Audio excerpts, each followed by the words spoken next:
기도하심으로 10월 7일 수요 성경 강해를 시작하겠습니다. 은혜로우신 하나님 아버지, 하나님의 크신 은총 가운데에 오늘도 3일 저녁을 맞이하여 원근 각처에 흩어져 있는 주의 자녀들이 함께 하나님 말씀을 만납니다. 하나님 말씀을 통하여 저희를 먹이시는 주님의 크신 은혜를 기억하며 오늘도 복음으로 이 땅에 오신 예수 그리스도, 그 복음을 선포하고 증거하며 또한 이 땅 가운데에 하나님의 귀한 사랑을 증거했던 하나님의 백성들에 관한 귀한 복음의 소식을 저희로 듣고 저희도 그와 같은 복음의 사명자로, 복음의 전달자로, 복음의 선포자로 살아갈 수 있도록 은혜를 베풀어 주시옵소서. 시종을 주님 앞에 의탁하오며 우리 주 예수 그리스도의 이름으로 기도하옵나이다. 아멘. 오늘 마태복음 강해 5번째 시간, 마태복음 3장 1절부터 12절까지 말씀을 봉독하겠습니다. 어디에 계시든지 우리 함께 하나님 말씀 봉독합니다. 3장 1절부터 12절입니다. 그때에 세례 요한이 이르러 유대 광야에서 전파하여 말하되 회개하라 천국이 가까웠느니라 하였으니 이는 선지자 이사야를 통하여 말씀하신 자라. 일러스되 광야에 외치는 자의 소리가 있어 이르되 너희는 주의 길을 준비하라 그가 오실 길을 곧게 하라 하였느니라. 이 요한은 낙타털 옷을 입고 허리에 가죽띠를 띠고 음식은 메뚜기와 석청이었더라. 이때에 예루살렘과 온 유대와 요단강 사방에서 다 그에게 나와 자기들의 죄를 자복하고 요단강에서 그에게 세례를 받더니 요한이 많은 바리새인들과 사두개인들이 세례 베푸는 대로 오는 것을 보시고 이르되 독사의 자식들아 누가 너희를 가르쳐 임박한 진노를 피하라 하더냐. 그러므로 회개에 합당한 열매를 맺고 속으로 아브라함이 우리 조상이라고 생각하지 말라. 내가 너희에게 이르노니 하나님이 능히 이 돌들로도 아브라함의 자손이 되게 하시리라. 이미 도끼가 나무 뿌리에 놓였으니 좋은 열매를 맺지 아니하는 나무마다 찍혀 불에 던져지리라. 나는 너희로 회개하게 하기 위하여 물로 세례를 베풀거니와 내 뒤에 오시는 이는 나보다 능력이 많으시니 나는 그의 신을 들기도 감당하지 못하겠노라. 그는 성령과 불로 너희에게 세례를 베푸실 것이요 손에 키를 들고 자기의 타작마당을 정하게 하사 알곡은 모아 곳간에 들이고 죽정이는 꺼지지 않는 불에 태우시리라. 아멘. 오늘 말씀은 세례 요한에 관한 말씀입니다. 사실 세례 요한은 신구약 중간사를 거쳐오는 동안 실로 오래간만에 하나님의 사자로 이 땅에 보냄을 받은 하나님의 선지자입니다. 약 400여 년 동안 하늘은 침묵을 지키고 있었습니다. 그리고 이제 하나님께서 크신 구원의 역사를 이루시기 위하여 세례 요한을 이 땅에 보내십니다. 그의 모습은 참으로 특별하다 하지 않을 수 없습니다. 오리 성긴 약대 털옷과 가죽띠를 띠고서 어찌 보면 일찍이 이스라엘 백성들에게 전해 내려오던 엘리야를 연상하게 하는 그러한 모습으로 보이는 세례 요한은 이제 지난 400여 년 만에 처음으로 하나님의 말씀을 선포한 선지자였습니다. 그리고 그의 음성과 가르침은 분명했습니다. 누가복음에 의하면 세례 요한의 부모는 모두 아론의 후예였습니다. 그의 아버지는 스가랴 제사장이었고 따라서 세례 요한도 아버지의 뒤를 이어 제사장이 되어 봉사할 자격을 갖추었다고 말할 수 있습니다. 요한은 자녀를 갖지 못했던 나이 많은 부모에게서 태어난 기적의 자녀였습니다. 요한은 어머니 쪽을 통해서도 예수님과 어느 정도 혈연 관계가 있었으므로 그들을 사촌이라 불러도 상관이 없을 것이었습니다. 마리아는 엘리사벳이 임신했을 때 그녀를 방문하러 나사렛에서 유다까지 먼 길을 여행할 정도로 엘리사벳과 가까운 사이였습니다. 그러므로 예수님과 요한은 어린 시절과 갓 어른이 된 시기에까지 아마 안면이 있었을 것으로 추정됩니다.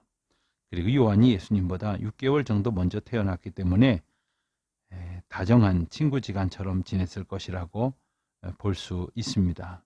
마태복음 14장에 보면 요한의 죽음을 슬퍼하시는 예수님의 모습이 이러한 추정을 가능하게 합니다. 요한이 선포한 메시지는 엘리야의 가르침과 비슷했습니다. 어쩌면 두 사람 모두 변화, 곧 회개를 요구했습니다. 회개하라, 천국이 가까웠느니라. 예수님께서도 요한이 옥에 갇힌 뒤 자신의 공생의 사역을 시작하면서 4장 17절에 보면 이와 동일한 메시지를 선포하시는 것을 보게 됩니다. 요한은 메시아의 길을 예비하라 하신 이사야서의 예언을 완수했다고 말할 수 있습니다. 요한의 가르침은 매우 신랄했다고 보지 않을 수 없습니다. 그는 당시에 잘못된 유대인들의 종교적 관습을 정면으로 비판했습니다. 유대인들은 자신이 아브라함의 후손이기 때문에 아브라함의 자녀, 곧 하나님의 자녀라고 맹목적으로 믿었습니다. 반면에 이스라엘 나라는 참으로 아브라함과의 언약의 수혜자이며 수령자이지만 그 언약 백성들의 계약의 규정들을 저버렸습니다. 하나님 보시기에 합당하게 살지 못했다는 것이죠. 예수님 당시에 하나님의 언약 백성의 상황은 암울한 것이었습니다. 백성들을 대신해서 하나님께 대변하며 나아가야 할 제사장들은 신뢰할 만한 사람들이 못 됐습니다. 그들은 이사야가 예언한 바처럼 사악한 사람이었습니다. 하나님과 그분의 언약과는 아무런 상관도 없이 그들은 회개가 필요한 가장 극악한 무리들이었습니다. 마태와 가까운 사이였던 사도 베드로도 그 나라의 변질을 인식했습니다. 그래서 베드로도 예수님의 초림을 설명하면서 이사야의 예언을 인용하기도 했습니다. 베드로전서 2장 6절에 보면 보라 내가 택한 보배롭고 요긴한 모퉁이 돌을 시온에 두노니 저를 믿는 자는 부끄러움을 당치 아니하리라. 이렇게 증거하는 것 아닙니까? 사도 바울은 이스라엘이 예수님의 사역을 배척한 것을 서술하면서 유대인들이 그 모퉁이 돌에 걸려 넘어졌다. 이렇게 말합니다. 이것은 메시아에 대한 이사야의 또 하나의 예언이기도 합니다. 하나님과의 교제가 끊어졌던 이스라엘 민족은 하나님과 동행할 수 없었습니다. 그것은 변화되어야 할 문제였고 회개로서 거듭나야 비로소 풀려질 문제였습니다. 그러한 가운데 세례 요한이 소리 높여 회개를 촉구하고 있습니다. 이제 하나님의 백성들은 그 촉구하는 메시지에 응답하여 회개함으로 죄 구원의 은혜를 얻어야 할 것입니다. 마태복음은 바로 이러한 메시지로부터 시작이 됩니다. 회개하라 하는 이 말은 이미 말씀드린 것처럼 세례 요한과 예수님의 사역 가운데의 첫 번째 선포였습니다. 천국이 실현됐다면 몇 가지 변화가 이루어졌을 것입니다. 이스라엘 백성들은 하나님과 자기 자신, 그리고 자기 자신의 죄, 그리고 자기들의 의와 하나님 나라 왕국의 본질에 대해서 잘못 생각하고 있었습니다. 그래서 그들에게 회개가 필요한 것입니다. 그래서 회개하라 선포한 것입니다. 회개하라 하는 말은 문자적으로 보면 마음을 바꾸다라는 의미입니다. 그리고 이 말은 구체적으로 행동에 이어지는 것을 말합니다. 마음을 바꾸고 행동을 변화시키라고 선포하시는 그 메시지가 회개하라는 의미에 담겨져 있습니다. 성경에서 말하는 회개는 인식에 그쳐져 있지 않습니다. 자기의 죄를 보는 것에서 그치는 것이 아니라 내적인 마음의 변화와 구체적인 삶의 전환, 그리고 그의 길을 돌이키는 것을 의미하는 것입니다. 세례 요한은 한 개인을 영원한 구원으로 부르기보다는 한 민족을 그 죄로부터 돌이켜서 하나님께로 돌아가게 하기 위하여 온전한 이스라엘을 이루게 하도록 이 선포를 외치고 있습니다. 회개하라 천국이 가까웠느니라. 이 천국이라는 말은 마태복음에만 모두 33번이나 등장을 합니다. 하나님의 나라라는 용어도 여러 번 사용이 됩니다. 어떤 학자들은 이 두 용어의 차이점을 굳이 언급하기도 합니다만 실제로는 예수님께서 천국 또는 하나님의 나라라는 말을 서로 바꾸어가면서 사용하셨다는 것을 우리가 알게 됩니다. 마태는 천국이라는 말을 더 선호했는데 다른 복음서 기자는 하나님 나라라는 말을 더 좋아했습니다. 마태가 천국이라는 이 표현을 더 좋아했던 이유는 그가 유대인들을 대상으로 이 복음서를 기록했기 때문입니다. 예수님께서 오시기까지 몇 세기 동안 여호와라는 이름을 발음조차 하는 것을 금기했던 그러한 인식들이 이스라엘에 굳게 뿌리내리고 있었습니다. 그래서 하나님의 나라 혹은 하나님이라는 말은 입에 올리는 것조차 힘들고 어려운 일이었습니다. 그래서 천국이라는 말은 하나님께서 계신 하늘, 곧 하나님을 의미하는 완곡한 어법이었다. 이렇게 이해할 수 있는 것이죠. 천국은 그러한 포괄적인 의미를 가지고 있었던 단어입니다. 우리는 그 넓은 개념 중에서도 적어도 이제 몇 가지 특별한 의미를 생각해 볼 수 있어야 하겠습니다. 첫 번째로 세례 요한은 천국이 가까이 왔다 이렇게 말하고 있습니다. 왜냐하면 그 나라를 다스리는 왕이 이 땅에 오셨고 예수님께서 곧 그 나라를 이스라엘과 온 세상에 알리셨기 때문입니다. 두 번째로 예수님께서는 이스라엘이 회개하지 않고 자신을 영접하지 않은 그 이후인 13장에서 그 나라가 다른 사람들에게 숨겨졌지만 몇몇 사람에게는 그 존재가 알려진 실체이심을 밝히시고 계십니다.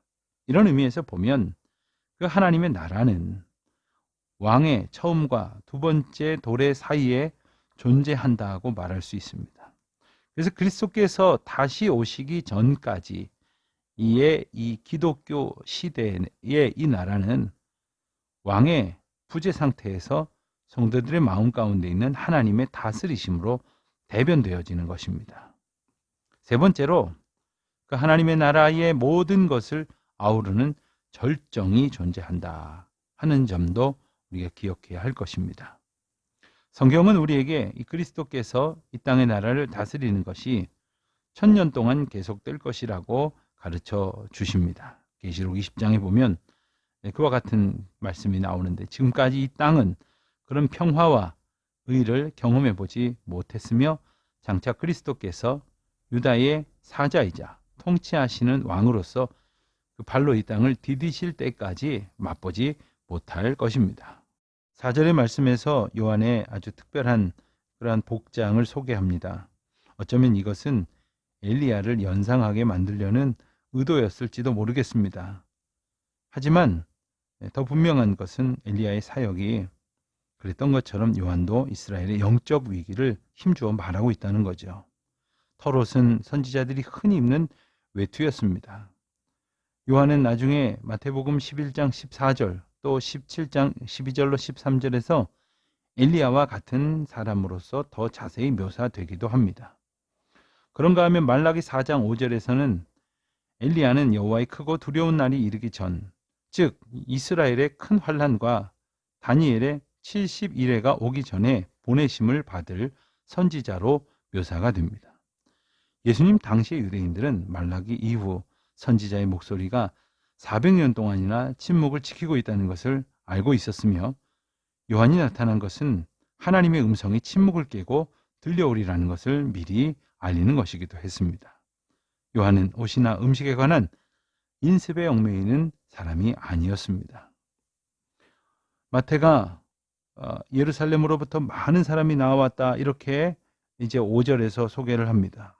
예루살렘과 온 유대와 요단강 사방에서 많은 사람들이 나와서 그리고 6절에 보는 대로 그 죄를 자복하고 그에게 세례를 받았다 이렇게 소개를 하고 있습니다. 마태는 오늘 복음서에서 참으로 많은 사람들이 예루살렘과 온 유대와 요단강 사방에서 요한 앞으로 나왔다 이렇게 말하고 있습니다.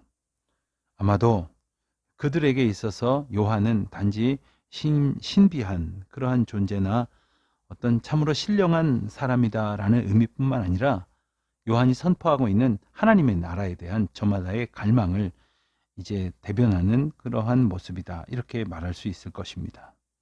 물론 그 가운데에는 사두개인들, 바리새인들 같은 이들이 있었기 때문에 또한 은혜로운 하나님의 은총을 갈망하는 그러한 자세로 나온 사람만 있지 않았을 것이 분명하기 때문에 모든 사람이라고 말할 수는 없겠지만 수많은 사람들이 그 앞에 나오고 있었습니다.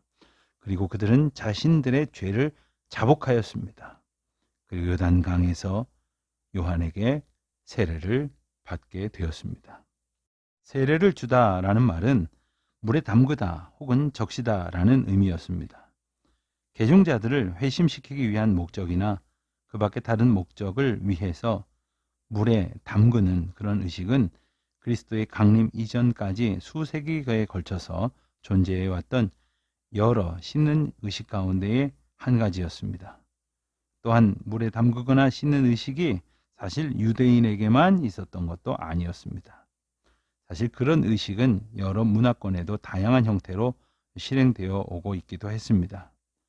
그렇지만 이 물에 담그는 단순한 의식 이면에 자리하고 있는 근본적인 주제는 새로운 정체성의 확립에 있었습니다. 그리고 그것은 회개하는 것, 자신의 길을 돌이키는 것, 하나님 앞에 온전한 삶을 살기로 결단하는 것에 더 중요한 의미가 담겨져 있는 것이지요. 요한의 세례의 의미는 자신의 죄와 유태인으로 태어나면 자동적으로 하나님과의 올바른 관계를 맺게 될 것이라고 하는 일방적인 편견으로부터 깨뜨려지는 것을 의미하기도 했습니다. 요한은 이스라엘이 영적 위기에 처해 있고 심판이 가까웠다고 선포하고 있습니다. 만일 이스라엘 백성들이 아무 문제가 없다면 심판이 가까이 오고 있었다는 것이 뭘 특별한 것이겠습니까? 그것이 무엇 겁낼 것이 되겠습니까? 만일 그들이 바른 신앙의 삶을 살아가고 있었다고 한다면 왜 굳이 그 길을 돌이켜야 하겠습니까? 그들은 그들의 죄를 자복하였다고 했습니다. 자복하다라는 말은 문자적으로 꼭 같은 말을 한다라는 의미로 사실을 인정한다 혹은 진실이라고 받아들인다 라는 뜻을 가지고 있습니다. 자기가 잘못한 것을 부정하지 않습니다. 외면하지도 않고 그리고 모른 척하지도 않습니다. 그것이 나의 잘못이라고 겸손히 인정하는 것입니다. 그리고 회개한 후에 그들은 세례를 받음으로 새롭게 되는 생명의 소원함을 구체적으로 고백을 합니다. 세례는 바로 이런 것입니다. 새로운 삶을 살아가기로 결단할 뿐만 아니라 이제는 하나님의 은혜만을 구하기로 결단하는 것입니다.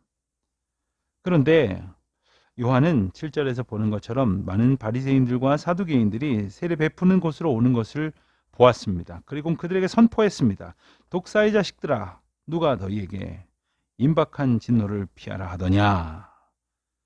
그러면서 선포하기를 이어서 그러므로 회개에 합당한 열매를 맺고 속으로 아브라함이 우리 조상이라고 생각하지 말라. 내가 너희에게 이르노니 하나님이 능히 이 돌들로도 아브라함의 자손이 되게 하시리라. 요한은 위선자들이 스스로 회개하게 하기 위하여 세례를 베푸는 곳으로 온 것처럼 말하지 않았습니다. 오히려 그는 그들이 언제나 위선적이었다는 사실을 엄중하게 지적을 했습니다. 그들은 말로는 회개한다고 그렇게 주장하면서도 실제로는 그와 다른 삶을 살고 있었습니다. 종교 지도자들은 자기들이야말로 유전적으로 거룩하다고 믿고 있었습니다. 이것은 아브라함의 후예라는 사실이 자동적으로 자신을 하나님의 언약 안에 안전하게 지켜줄 것이라고 믿는 믿음이기도 했습니다.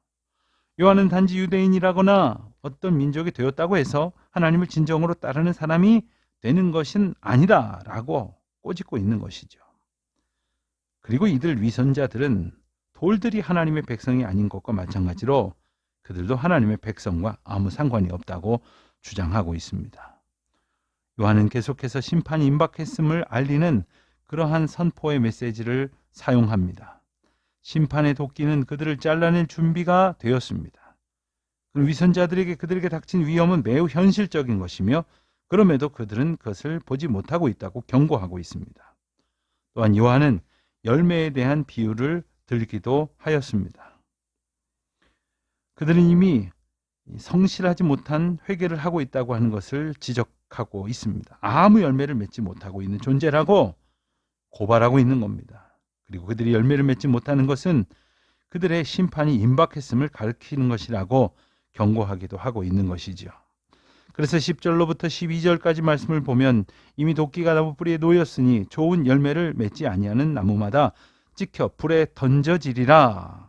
불에 던져지리라. 그들에게 임하여지는 심판, 그 도구로 사용될 불의 심판을 언급하고 있습니다. 오실 메시아, 즉 왕은 성령과 불로 여러분에게 세례를 주실 것입니다. 그분은 알곡과 쭉정이를 분리하고 쭉정이는 꺼지지 않는 불에 데우실 것입니다. 이렇게 선포하고 있는 것이죠. 이것이 바로 마태가 오늘 본문을 통해서 우리에게 선포하는 메시지인 것입니다. 10절에서 보는 것처럼 이미 도끼가 나무 뿌리에 놓였다는 말은 심판이 정말로 임박했다는 말입니다. 돌이킬 수 없는 심판이 가까이 왔다는 말이죠. 그래서 11절에 세 종류의 세례가 언급되어지는 것입니다. 첫 번째는 회개하게 하기 위하여 물로 세례를 베풀거니와 했습니다. 이 말은 요한의 세례가 씻음을 상징하고 있다는 뜻입니다. 또한 성령과 불로 너희에게 세례를 베푸실 것이라고 하시는 이 말씀은 그리스도를 믿는 모든 사람들이 이제 성령 세례를 받게 되실 것이라는 메시지이기도 합니다. 동시에 11절 하반절 말씀에 보면 성령과 불로 너희에게 세례를 베푸실 것이라는 말씀 가운데 불로라는 이 뜻은 불이라는 의미가 종종 심판으로 사용되지 않습니까? 여기서도 불은 회개하지 않는 자들에 대한 심판을 가리키는 말씀입니다. 이어지는 12절에서도 다시 한번 긴박한 하나님의 심판과 구원에 대한 언급을 함께 보여주십니다. 손에 키를 들고라는 말에서 보듯이 이 키는 추수한 곡식을 이 공중에 던져서 쭉정이를 바람에 날려보낼 때 쓰는 도구 아닙니까? 하나님의 백성들을 구별하시는 것, 즉 껍데기는 날려보내고 알곡은 곡식으로 드리는 진정한 심판, 그리고 구원, 하나님의 간섭하심, 그리고 하나님의 구원하심과 돌보심의 은혜가 이제 곧 펼쳐진다 하는 임박한 하나님의 역사를 선포하고 있는 귀한 말씀입니다. 세례 요한은 이 귀한 사명을 위해서 하나님의 부르심에 순종합니다. 그리고 하나님께서 명하시는 그대로 회개하라, 천국이 가까웠느니라 귀한 메시지를 선포하고 있습니다. 오늘 우리가 이 음성 앞에 귀 기울여 우리의 삶을 돌이켜서 버려야 할 것을 버리고 끊어내야 될 것을 끊어내고 진정 씻음 받고 새로워지는 가운데에 임박한 매일매일의 구원과 매일매일의 종말, 그리고 매일매일의 심판의 사건 속에서 오직 하나님의 뜻에 합당하게 응답하며 살아가는 주님의 백성 다 되시기를 주님의 이름으로 축원드립니다. 기도하시겠습니다. 하늘에 계신 우리 아버지, 아버지의 이름을 거룩하게 하시며 아버지의 나라가 오게 하시며 아버지의 뜻이 하늘에서와 같이 땅에서도 이루어지게 하소서. 오늘 우리에게 일용할 양식을 주시고 우리가 우리에게 잘못한 것을 용서하여 준 것 같이 우리 죄를 용서하여 주시고 우리를 시험에 빠지지 않게 하시고 악에서 구하소서. 나라와 권능과 영광이 영원히 아버지의 것입니다. 아멘.